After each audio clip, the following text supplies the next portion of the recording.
کیا جنات واقعی روپ بدل سکتے ہیں؟ قرآن کریم جنات کے بارے میں کیا کہتا ہے؟ کیا جنات انسان جیسی اشرف المخلوقات تخلیق کو ستانے پر قادر ہیں؟ جنات کا دائرہ اختیار کیا ہے اور کتنا ہے؟ یہ اچھی مخلوق ہے یا بری؟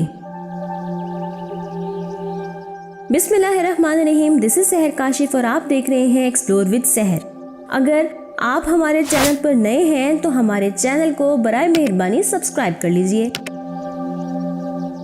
سامعین کرام، جن دراصل عربی زبان کا لفظ ہے جس کے لغوی معنی ہے چھپی ہوئی مخلوق۔ ابراہیمی مذہب یعنی یہودیت، مسیحیت اور اسلام کے مطابق انسان مٹی سے بنے، جبکہ فرشتے نور سے اور جبکہ جن آگ سے بنائے گئے۔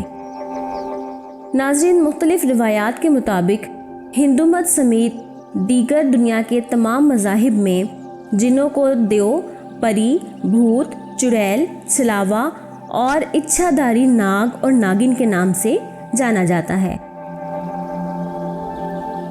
یہ بھی دراصل جنوں کے ہی بگڑے ہوئے نام ہیں۔ ناظرین گرامی، سلطنت عمان کے دارالحکومت مسقط سے تقریباً 100 کلومیٹر جنوب مشرق کی طرف جائیں تو سطح سمندر سے 1380 میٹر کی بلندی سطح مرتفع پر دوسرا دنیا کا سب سے بڑا غار خانہ موجود ہے، جسے مجلس جن کہتے ہیں، یعنی جنات کے اجلاس کرنے کا مقام۔ انسائکلوپیڈیا بریٹانیکا میں محققین نے لکھا کہ جنات کا تصور نبی آخر الزماں صلی اللہ علیہ وآلہ وسلم کی پیدائش سے پہلے بھی بلاد عرب میں موجود رہا ہے۔ جاہلی عرب تصورات کے مطابق جنات زمین پر رہتے تھے، دکھائی نہیں دیتے ہیں، مختلف شکلیں بنانے کی صلاحیت رکھتے ہیں، غیر معمولی قوتوں کے مالک بھی ہوتے ہیں۔ سامعین، قدیم عرب کہا کرتے تھے کہ جنات بغیر دھوئیں کی آگ سے بنے ہیں۔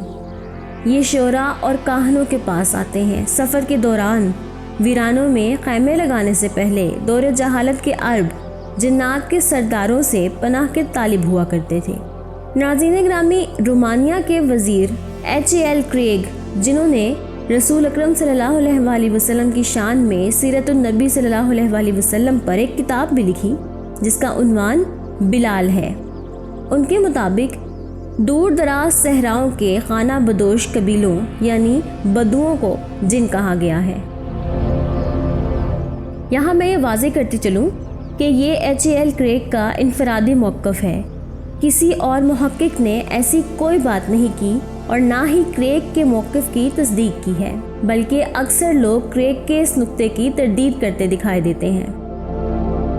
ناظرین گرامی، جنات کے بارے میں بے شمار مفروضات ہیں اور بہت سی ایسی روایات رائج ہیں جن میں سے کچھ میں آپ کو بتاتی چلتی ہوں۔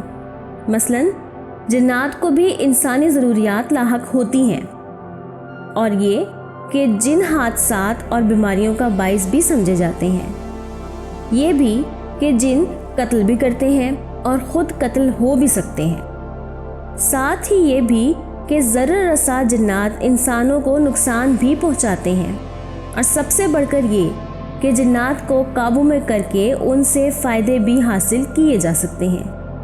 اگر آپ ہمارے چینل پر نئے ہیں اور آپ نے ہمارے چینل کو ابھی تک سبسکرائب نہیں کیا، برائے مہربانی سب سے پہلے ہمارے چینل کو سبسکرائب کیجئے، ہماری ویڈیوز کو لائک کیجئے، اپنے دوستوں کے ساتھ شیئر کیجئے۔ اب ان روایات میں سچائی کس حد تک ہے یہ تو اللہ رب العزت ہی جانتا ہے۔ ناظرین کرام، برِ صغیر پاک و ہند میں عرب جنات کا تصور قرآن کریم کے ساتھ لے کر آئے۔ قرآن کریم کے مطابق نبی آخر الزماں حضرت محمد صلی اللہ علیہ وآلہ وسلم کی بعثت سے پہلے جنات عالم بالا کی خبر اور سنگن لینے کے لیے آسمانوں پر چڑھ جایا کرتے تھے، مگر آپ صلی اللہ علیہ وآلہ وسلم کی بعثت کے بعد اللہ پاک نے یہ سلسلہ روک دیا۔ قرآن کا نزول شروع ہوتے ہی آسمانوں پر ہر طرف فرشتوں کے کڑے پہرے لگ گئے۔ جو جن بھی آسمان کی طرف جانے کی کوشش کرتا اسے پتھر مارے جاتے۔ شہاب ثاقب کی بارش اسی وجہ سے مشہور ہے۔ جنات نے جب اس پابندی کی تحقیقات کی اور اپنے سرداروں کے حکم کے مطابق تحقیقات کا طریقہ اپنایا، تب انہیں یہ معلوم ہوا کہ قرآن کریم نازل ہو رہا ہے اور اس لیے اللہ رب العزت نے آسمانوں کے راستے بند کر رکھے ہیں۔ ناظرین کرام، سفر طائف میں صحابی رسول حضرت زید بن حارث رضی اللہ عنہ رسول اکرم صلی اللہ علیہ وآلہ وسلم کے ہمراہ تھے۔ ہجرت سے 3 سال قبل سن 1090 میں طائف سے واپسی پر نخلا کے مقام پر آپ صلی اللہ علیہ وآلہ وسلم میں نماز میں سورہ احقاف کی آیت نمبر 29 تا 32 تک تلاوت فرمائیں۔ یہ تلاوت ان جنات نے بھی سنی جو پہلے حضرت موسیٰ علیہ السلام پر اترنے والی کتاب توریت پر ایمان رکھتے تھے۔ یہ جن حضرت صلی اللہ علیہ وآلہ وسلم پر بھی ایمان لے آئے۔ ناظرین، سورہ احقاف کے علاوہ سورہ اعراف، سورہ ہود، سورہ نمل، سورہ ہجر، سورہ کہف اور سورہ صافات، سورہ ملک، سورہ رحمان، سورہ ناس سمیت متعدد مقامات پر قرآن کریم میں جنات کے تذکرے ملتے ہیں۔ یہی نہیں ناظرین، بلکہ جنات کو بھی اطاعت و معصیت میں سے کوئی ایک راستہ چننے کا اختیار حاصل ہے۔ ابلیس بھی ایک جن ہے۔ حضرت سلیمان علیہ السلام نے جنات پر بھی حکومت کی اور انہی کی خواہش پر انہوں نے ہیکل سلیمانی کی تعمیر میں حصہ بھی لیا۔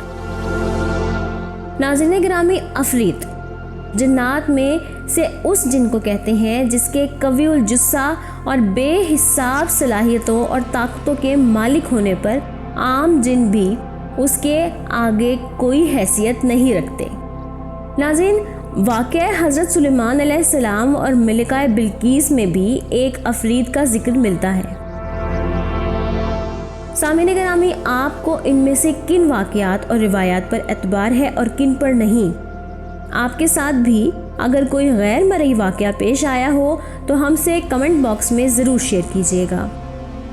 ہم آپ کی رائے کے منتظر رہیں گے۔ اپنی رائے سے ہماری حوصلہ افزائی ضرور کیجیے گا۔ دعاؤں میں یاد رکھیے گا۔ ملتے ہیں کسی اور ٹاپک کے ساتھ۔ اللہ نگہبان۔